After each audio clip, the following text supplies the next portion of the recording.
Assalamualaikum warahmatullahi wabarakatuh. Kenalkan, nama saya Muhammad Rizky Pratama dengan PM 23170510008 dari kelas A. Di sini saya akan mengerjakan tugas mata kuliah Sistem Pakar, yaitu pertemuan kelima, yaitu pengembangan sistem pakar. Nah, di sini saya akan menjelaskan pengembangan sistem pakar. Pengembangan sistem pakar adalah proses terstruktur untuk membangun sistem komputer yang mampu meniru cara berpikir dan pengambilan keputusan seorang pakar dalam suatu bidang tertentu, sehingga sistem dapat memberikan solusi, diagnosis, atau rekomendasi secara otomatis. Tujuan pengembangan sistem pakar yang pertama, menyimpan dan mendistribusikan pengetahuan pakar. Yang kedua, membantu pengambilan keputusan secara cepat dan konsisten. Yang ketiga, mengurangi ketergantungan pada pakar manusia. Yang keempat, digunakan sebagai alat bantu decision support system. Lalu ada pun tahapan pengembangan sistem pakar. Yang pertama, identifikasi masalah, menentukan bidang keahlian misalnya medis, pendidikan, pertanian. Lalu jenis masalah, diagnosis, klasifikasi, rekomendasi. Lalu ruang lingkup dan tujuan sistem.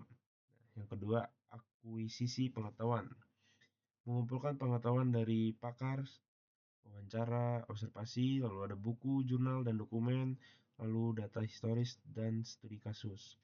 Pengetahuan bisa berupa fakta, aturan if-then, dan pengalaman pakar.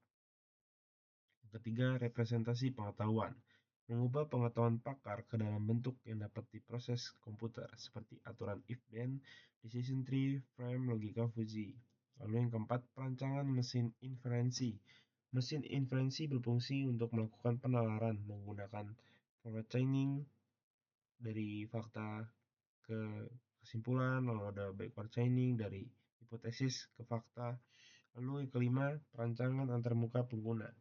Antarmuka harus mudah digunakan, interaktif, mampu menampilkan hasil dan penjelasan.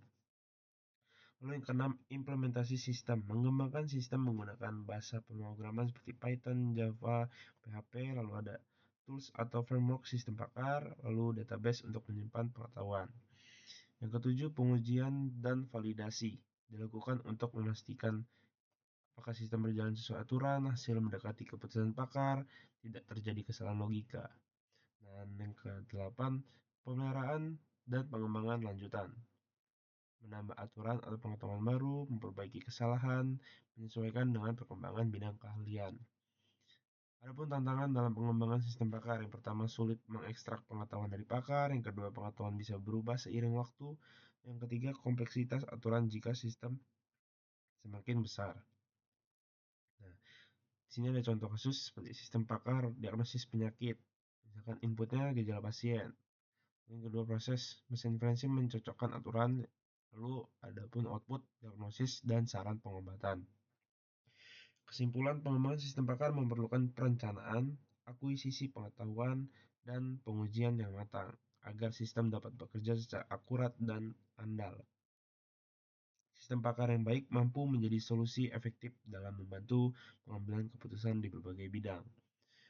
Lalu di sini saya sudah membuat satu soal pilihan ganda.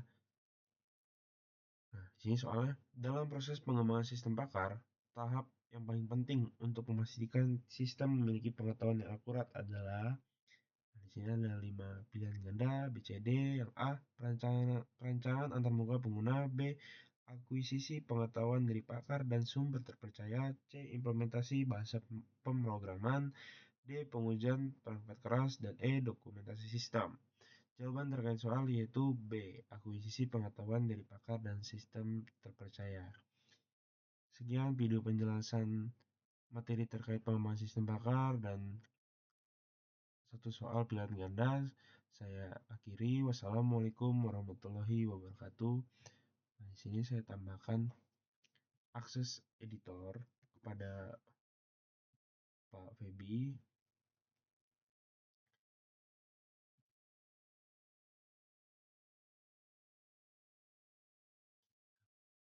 Untuk link YouTube nanti akan saya taruh di sini.